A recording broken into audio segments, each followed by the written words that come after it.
자, 그러면 두 번째는 이제 식약처, 아까 이제 좀 얘기를 잠깐 하긴 했었는데요. 이제 허가 과정에서 특별히 문제가 없었느냐, 또는 어떤 뭐 특정한 정부의 정책이라든가 이런 목적하에서 좀 허술하게 진행이 된 건 아니냐, 이제 이 제기를 이제 시민단체 쪽에서 많이 하고 있고, 실제로 식약처를 대상으로 해서 고발도 지금 이루어지고 있잖아요. 그 부분에 대해서 한번 좀 짚어볼 필요가 있는 것 같아요. 식약처의 허가 과정에서 별 문제가 없었는가? 네. 우선 첫 번째는 사실 이걸 사용하는 사람들이 류마티스 쪽하고 정형외과 의사들 쪽인데, 양쪽에서 유효성에 대한 입장이 좀 달랐던 것 같아요. 그 부분은 좀 설명해 주죠. 이건 지난번에 저희가 1편 촬영할 때도 제가 잠깐 언급했던 내용이긴 한데요. 북한주 류마티스학회 정책이사도 지적했던 것처럼 국내 식약처의 허가에 근거가 된 3선 임상 결과를 살펴보면 학술적인 의미는 있지만 이걸 임상으로 직접적으로 적용하기에는 데이터가 부족해 보인다라는 입장을 이 사태가 일어난 이후에 밝히시긴 하셨습니다. 그리고 그 이전에도 유효성에 대한 논란은 임상의대 사이에서는 있었던 것 같고요. 그다음에 지금 이 사태가 터지고 나서 허가 과정 때 뭐 중앙약심 등 전문의의 위원들을 살펴보면 유효성에 대해서도 의견이 갈리는 부분이 나오긴 합니다.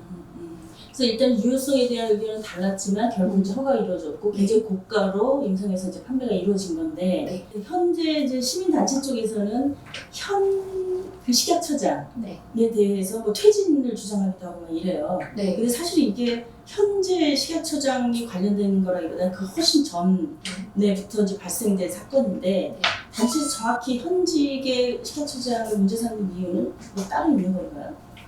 일단 사실관계부터 먼저 정리해서 말씀드리면 의료민영화저지와 무상의료 실현을 위한 운동본부가 지난 5월 21일에 서울중앙지검 앞에서 기자회견을 열고 식약처의 이제 늑장 대응에 대해서 문제 제기. 그래서 이의경 식약처장 퇴진 요구도 아마 이 일환으로.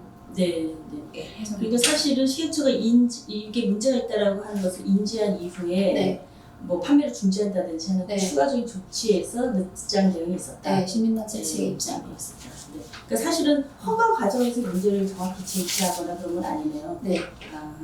자, 그 다음에 호롱생명과학 측에서 최근에 이제 발표한 걸 보니까 미국에서 진행되고 있는 임상 3상을 지속적으로 성공적으로 다시 재개하기 위한 노력을 하겠다. 뭐 이런 발표를 했어요. 그렇다면 미국에서는 이 약제에 대해서 뭐 여전히 어떤 회생 가능성이 있다라고 판단을 하는 건지, 아니면 이게 무슨 뭐 다른 의도가 있는 건지, 그게 좀 의심스럽더라고요. 어떤가요? 사실 여기서부터는 다들 사실의 영역이 아닌 추측이 난무하는 부분이라서 제가 사실관계를 바탕으로 우선 먼저 소비자분들께 설명을 드리자면, 이호석 코오롱 생명과학 대표가 4일 기자회견을 열었어요. 그래서 이 기자회견을 통해서 인보사의 안전성과 유효성에 대해서 회사 측은 확신을 갖고 있고, 미국 임상 3상을 빠른 시일 내에 진행될 수 있도록 최선을 다하겠다라는 회사 측의 입장을 밝혔습니다.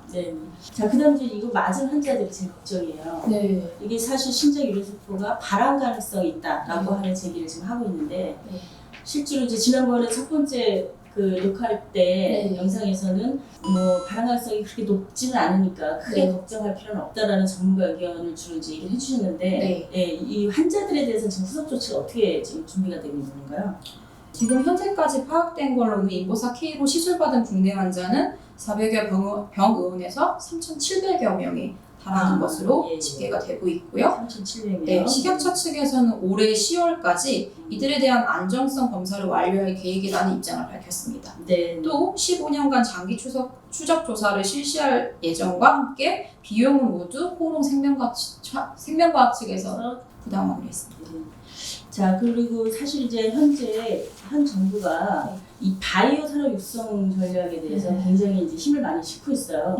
그리고 이 사건이 터지는 그 시점에도 이제 법이 통과되는 거랑 맞물리면서 사실 또 굉장히 이슈가 컸잖아요. 사실 바이오 제약 산업은 지난 노무현 정부 때부터 시작이 됐습니다. 그런데 그게 그 황우석 교수 사태 터지면서 한번 좀 좌절을 했었죠. 근데 그때 씨앗을 뿌렸던 연구들이 지금 이제 조금씩 결실을 맺기 시작하고 있는데, 또 이 사건이 터진 것 같아요. 그래서 지금 현재 이제 정부에서는 이런 산업 어쨌든 정책을 계속 밀고 가고 있는데, 뭐 어떤 영향을 미칠까? 네. 물론 이제 이게 안전과 관련된 거라서 네. 뭐 어떤 타협도 있을 수 없는 부분이긴 한데 뭐 그 부분에 있어서는 어떤 뭐 정부 입장이라든가 이런 게 아직은 나온 게 있나요? 인보사 K 사태와 사실 한미약품의 사태도 조금 본질은 다른 문제고요. 그렇다 인보사 K 사태는 일단 가장 중점이 되는 부분은 허가받은 약물이 제출된 자료와 허위 자료로 판명이 났고 그로 네. 인해 환자들이 피해를 입었다는 것이 네. 명백한 거고 사실 한미약품의 사례 같은 경우에는 신약 개발하는 과정에 있어서의 과도기라고 볼 그래서 수가 완전 중국화가 됐거나 그런 상태는 네. 아닌 상태에서 네. 인정 불가죠. 신약 개발이라는 게 워낙 오랜 기간이 걸리고 네, 시행착오 맞습니다. 기간도 걸리기 때문에 이거를 뭐 직접 대입하기는 힘들지만 사실 단기적으로 봤을 때는 세포치료제에 분명히 영향은 있을 겁니다. 제가 취재했을 때 한 그 인보사 비슷한 그 적응증을 가진 세포치료제 바이오벤처를 제가 인터뷰를 한 적이 있는데 실제로 이 사태가 터지고 나서 네. 식약처에서 불시에 세포치료제 주인 비시설을 검사하고 나왔다고도 하더라고요. 그러니까 그런 직간접적인 영향 거고 자기네들도 주주들로부터 많은 전화를 받았다. 네. 이런 개별 사건들은 있지만 이거를 전체 산업군으로 대입하기는 좀 무리가 있어요. 네. 어쨌든 제약 신약을 개발하는 것, 특히 또 바이오 신약이라고 하면은 굉장히 오랫동안의 연구 과정들을 거쳐서 제품 하나가 탄생이 되는 거고요.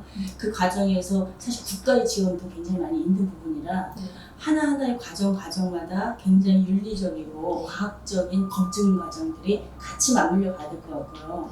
그런 부분에 있어서 우리가 여전히 좀 허술한 부분이 분명히 있지 않은가 이런 생각이 좀 들기는 해요. 그래서 기업의 윤리의식에만 의존하지 않고 보다 더 객관화된 그 제약 그 개발 과정에서의 사회적 감시 체계를 좀 구축하고 하는 이런 노력들도 좀 필요하지 않을까. 처벌만 강조할 게 아니라 그런 생각이 좀 들기도 하고요. 식약처가 어쨌든 전문 기관으로서 그 역할들을 하는데 보다 더 독립적이고 투명하고 또 전문가적인 입장에서 이런 전체적인 허가 과정들을 좀 관리하는 능력을 키워야 될 필요가 있지 않은가 이런 생각이 좀 들기도 합니다.